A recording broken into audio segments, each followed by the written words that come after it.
নমস্কার, কেমন আছেন সবাই? আশা করি সবাই ভালো আছেন আর আমরাও বেশ ভালো আছি। আমি রীতা, আমার নতুন একটি ব্লগে আপনাদের সবাইকে স্বাগত জানাই। আজ শনিবার আর এখন সকাল প্রায় 9টা বেজে গিয়েছে। যেহেতু বেশ ঠান্ডা তাই ঘুম থেকে উঠতে অনেকটাই দেরি হয়ে যাচ্ছে। তো ঘুম থেকে উঠে মোটামুটি একটু বাসি কাজ সেরে নিয়েছি আর ফ্রেশ হয়ে নিয়ে ঠাকুরঘর থেকে ঘুরেও চলে এসেছি। তো সেসব কিছু আজ আর ক্যামেরাবন্দি করা হয়নি। তো প্রথমে এখন আগে রান্নাঘরে চলে যাব। ভাত তো বসিয়ে দিয়ে এসেছি, বিছানাপত্র কিছুই গোছাবো না, ঘরও ঝাড় দিতে পারিনি জানেন। কারণ হচ্ছে আমার সোনা আর হাজব্যান্ড এখানে বসে কিছু ইলেকট্রিকের কাজ করছে। তো শুক্রবার যে ইলেকট্রিকের একটা কাজ ধরেছিল একটা বাড়িতে, তো তার সুইচ বোর্ডগুলো বাড়িতে বসে ফিটিংস করে নিয়ে যাচ্ছে। কারণ আজ শনিবার, তো শনিবারে এই কাজ ওই বাড়ির কাজটা কমপ্লিট করে দিতে হবে, কারণ রবিবার আমাদের একটা পিকনিক হওয়ার কথা আছে। তো সেখানে সারাটা দিন চলে যাবে, তাই আর কোনো রকম কাজ রাখবে না। তো সোনা একটু বাবাকে হেল্প করে দিচ্ছে আজকে, বাবার সঙ্গে একটু কাজেও বেরোবে। হাতে হাতে যেটুকু আর কি একটু এগিয়ে দেয় তাতেই অনেকটাই সাহায্য হবে। তো ভাত এখানে হয়ে গেছে আর বাঁধাকপির তরকারি করব, তাই কিছুটা বাঁধাকপি এখন একটু ভাপিয়ে নেব গরম জলে। তো একটা সিটি দিলেই হয়ে যাবে। আর কিছুটা পকোড়া করার জন্য বাঁধাকপি এখানে তুলে নিচ্ছি আর বেশ কিছুটা রেখে দেবো, কারণ বাঁধাকপিটা অনেকটাই বড় ছিল, তো সেই জন্য পুরোটা লাগবে না। তাই একটা প্যাকেটে ভরে ফ্রিজের মধ্যে রেখে দেবো। আর এখানে নুন দিয়ে বাঁধাকপিটা একটু চটকে নিলে ভালো হতো, কিন্তু তাড়াহুড়াতে সেটা আমার আর মনে নেই। তাই নুন, হলুদ, বেসন, ধনে পাতা, একটু লঙ্কা, এই সমস্ত কিছু দিয়ে সুন্দরভাবে এখানে একটা বাঁধাকপির পেস্ট বানিয়ে নিলাম। তো এটা দিয়ে গরম গরম পকোড়া হবে আর একটু ডালও আছে, তো সেটা দিয়ে সোনাকে আর হাজব্যান্ডকে খেতে দিয়ে দেবো। সকালের ব্রেকফাস্ট এটাই ওদের। চলুন ঝটপট এখন পকোড়াগুলো একটু ভেজে নিই। কড়াইতে তেলটা দিয়ে দিয়েছি, তো এটা গরমও হয়ে গেছে। আর এখন এই যে পকোড়াগুলো ভেজে নিচ্ছি।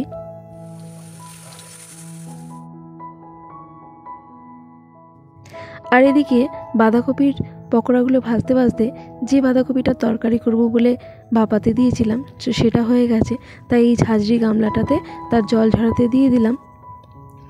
আর ওদিকে ভাতের ফ্যান ঝরানোটাও হয়ে গেছে, তো এবার ভাতটাও তুলে নেব। সকালবেলার সমস্ত কাজই এখনও পড়ে আছে, শুধুমাত্র পুজোটাই হয়েছে।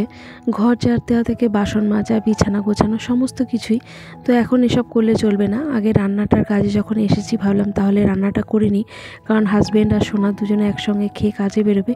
আর ওরা যখন চলে যাবে তখন ফাঁকা বাড়িতে দৌড়াদৌড়ি করে খুব তাড়াতাড়ি চটজলদি কাজগুলো হয়ে যাবে। কারণ কাজের মাঝে যখন হয়তো ঝাঁট দিচ্ছি তখন হয়তো কেউ হেঁটে যাবে, কিংবা ঘর মুছছি আবার কেউ পা দিয়ে দিল, তো আবার বাড়িতে থাকলে এটা ওটার জন্য ডাকবে। তো তার চাইতে সবাই কাজে বেরিয়ে যাক, তারপরে নিশ্চিন্ত মনে আমি কাজগুলো সেরে নিতে পারবো, তাই না? আর এই তো বন্ধুরা, আপনাদের সঙ্গে গল্প করতে করতে আমার কিন্তু অনেকটা কাজ এগিয়ে গেছে। তো এখানে এখন সোনার বাবার জন্য ভাত বেড়ে নিচ্ছি। আর পেঁপে সেদ্ধ এটা আমি প্রতিদিনই দিয়ে থাকি, কারণ হাজব্যান্ড আলু খায় না, তো তাই জন্য পেঁপে সেদ্ধটা আমাকে দিতে। আর পেঁপে সেদ্ধটা না লিভারের জন্য ভীষণ ভালো। আর এখানে পকোড়া দিলাম আর একটু ডাল আছে, তো সেই ডালটাও দিয়ে দেবো। তবে সোনা তো পেঁপে একেবারেই পছন্দ করে না, তাই ও ডাল আর পকোড়া ভাজা দিয়ে খেয়ে নেবে। তবে আবার অতিরিক্ত ডাল দিলেও হবে না, সামান্য একটু দিতে হবে, যেন শুকনো শুকনো করে শুধু ভাতটাই মাখা হয়। আর হাজব্যান্ডকে এই বাইরেই দিয়ে দেবো খেতে, আর সোনা বসবে ঘরে। আর হ্যাঁ বন্ধুরা, ভিডিওটা শনিবারের হলেও আপনাদের কাছে যেদিনকে এই ব্লগটা পৌঁছবে সেদিন বুধবার, 1 জানুয়ারি, অর্থাৎ বছরের প্রথম দিন। তাই আপনাদের সকলকে জানাই নতুন বছরের অনেক অনেক শুভেচ্ছা। নতুন বছরের প্রতিটা দিন, প্রতিটা মুহূর্ত আপনাদের ভীষণ ভীষণ ভালো কাটুক। আর এই তো বন্ধুরা, সোনাকেও ঘরে খেতে বসিয়ে দিলাম। তো এইবার ভাবছি ওরা যতক্ষণ খেতে থাকুক ততক্ষণে আমি কিছু জামা কাপড় ভিজিয়ে দিয়ে আসি। তো বেশ কিছুটা গরম জল করেছিলাম, তো সেই শীতের পোশাকগুলো একটু ভিজিয়ে দিলে সকাল সকাল অনেকটাই শুকিয়ে যাবে। তো সেই কাজটাই এখন করে নেব। ভেবেছিলাম অল্প করেই কাচাকুচিগুলো করব, খুব একটা জলের ঘাটাঘাটির কাজ করব না। তো হাজব্যান্ডের দুটো শীতের পোশাক এখানে নিয়েছিলাম, একটা হুডি আর ভেতরে পরার জন্য একটা সোয়েটার আছে। আর আমার কিছু 2-1টা জামা কাপড় নিয়েছিলাম, কিন্তু শেষ পর্যন্ত দেখলাম একটা দুটো করতে করতে না বেশ অনেকগুলোই জামা কাপড় ভিজিয়ে দিয়েছিলাম।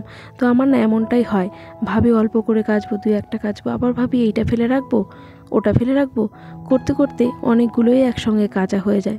আর পরে তার ফলটা বুঝতে পারি। পরে দেখি কখনো হাতে যন্ত্রণা হয়, কখনো বা প্রচণ্ড পরিমাণে ব্যাক পেন অথবা প্রচণ্ড ঠান্ডা লেগে যায়, এই আর কি।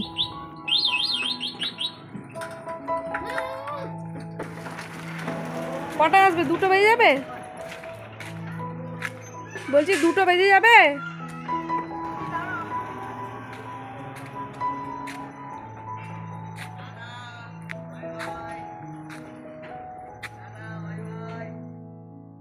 হাজবেন্ড আর সোনা খাওয়া দাওয়া সেরে কাজে বেরিয়ে গেছে। তো এইবার একের পর এক ঘরের সমস্ত কাজকর্মগুলো এবার আমি সেরে নেব। তো খিদে তো আমারও পেয়েছে, কিন্তু ঘরের মধ্যে সব থেকে যেটা বেশি চোখে পড়ে সেটা হচ্ছে এই বিছানাটা। তো বিছানাটা যদি সুন্দর করে পরিপাটি করে গোছানো থাকে তাহলে যেন একটা আলাদাই শান্তি লাগে, ঘরটা অনেকখানি বেশি গোছানো মনে হয়, তাই না? তো সবার আগে চলে আসলাম বিছানাটা গোছাতে। এই বড় বড় দুটো ব্ল্যাঙ্কেট, এই দুটো আগে ভাঁজ করে নিলাম। তারপর বিছানার চাদরটাও সুন্দর করে টান টান করে দিয়ে বিছানা যারা ঝাঁটাটা দিয়ে একটু পরিষ্কার করে নিলাম। আর এইবার বাসি ঘরটাও ঝাড় দিয়ে নেব।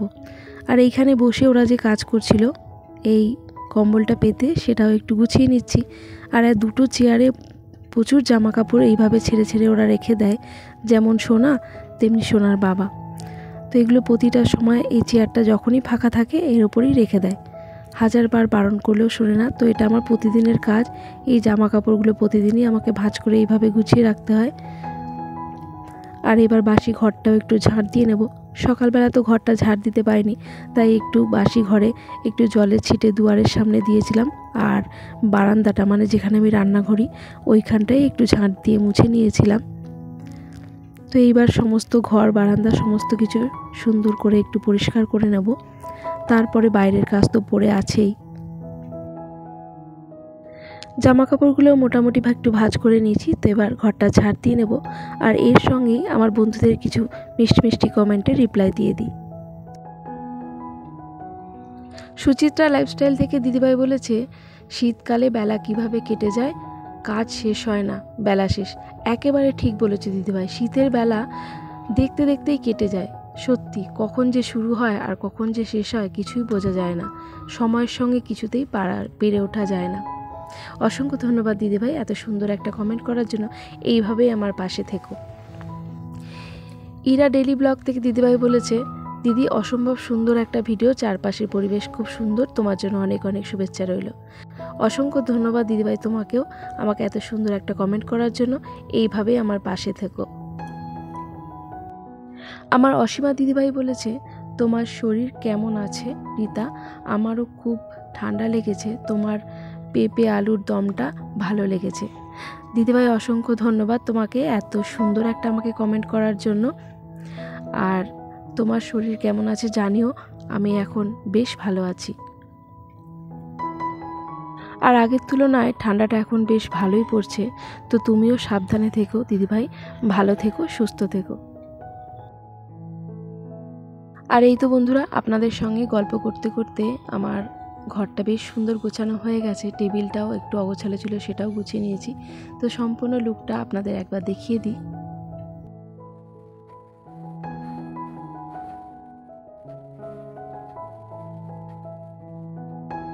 ঘরের কাজটা কমপ্লিট করে এবার চলে আসলাম বাইরে।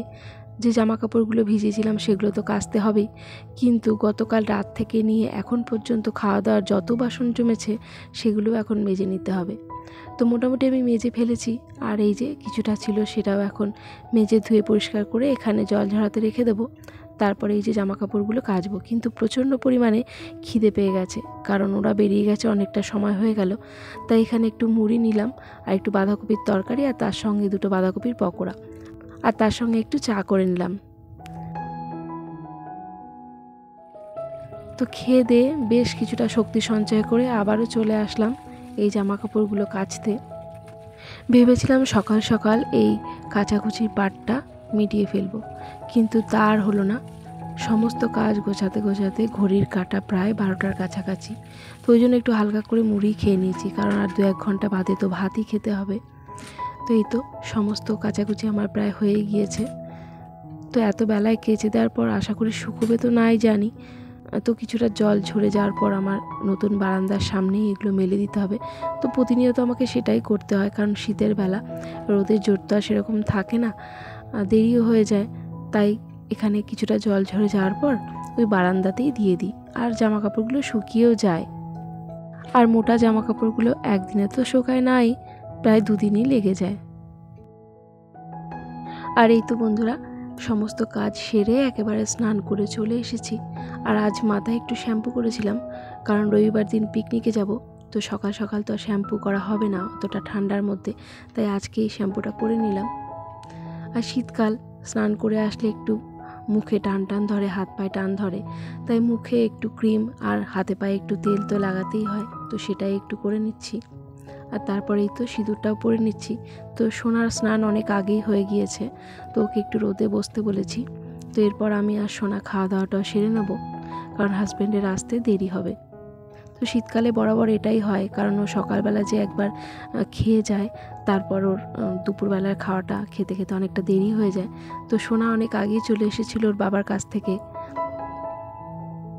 আমাদের এই রাস্তাটাতে না প্রায় 12:30 1টা পর্যন্ত ভালো রোদ থাকে, কিন্তু আমি যখন স্নান সেরে এসেছি তখন 1:30টাও পার হয়ে গেছে, তাই এখানটা আর রোদ নেই।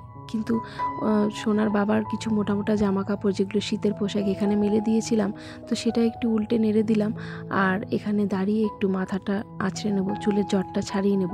তো শ্যাম্পু করা চুল, তো চুলের জটটা ছাড়ানো থাকলে খুব তাড়াতাড়ি শুকিয়ে যাবে, কারণ এরপর তো খাওয়া দাওয়া সেরে একটু কম্বলের মধ্যে গিয়ে ঢুকবো, তাতে করে ভিজে চুল ওই অবস্থায় থাকলে আমার আবার ঠান্ডা লেগে যেতে পারে। তো সোনা এখানে একটু বসে আছে, হালকা হালকা রোদের আভা একটা পাওয়া যাচ্ছে, তো সেই জন্য। আর আমিও এখানে দাঁড়িয়ে একটু মাথাটা আঁচড়ে নিচ্ছি, কারণ এই সাইডটায় দেখছি একটু রোদও আছে। এই পর্যন্ত আজকের ব্লগটি আপনাদের কেমন লাগলো একটা কমেন্ট করে জানাবেন। যদি ভালো লাগে একটা লাইক করবেন। আর এই ধরনের ব্লগগুলি যদি আপনারা প্রতিনিয়ত দেখতে চান, তাহলে চাইলে আমার চ্যানেলটি সাবস্ক্রাইবও করতে পারেন। আর যারা যারা তা অলরেডি করে ফেলেছেন, তাদের অসংখ্য ধন্যবাদ। মাথাটা আঁচড়ে ঘরে চলে এসেছি, তো এবার দুপুরের খাওয়া দাওয়াটা সেরে নেব। আর আজকে দুপুরের মেনুতে ছিল ডাল, ভোলা মাছের ঝাল আর বাঁধাকপির তরকারি। তো আগের দিনের একটু শাকও পড়েছিল, তো সেটা শুধু আমিই খাবো, কারণ সোনা খুব একটা শাক খেতে ভালোবাসে না, জোর করেই একটু যা খাওয়ানো হয়। তাহলে চলুন আজ এই পর্যন্তই, সকলে ভালো থাকবেন, আবারও দেখা হবে।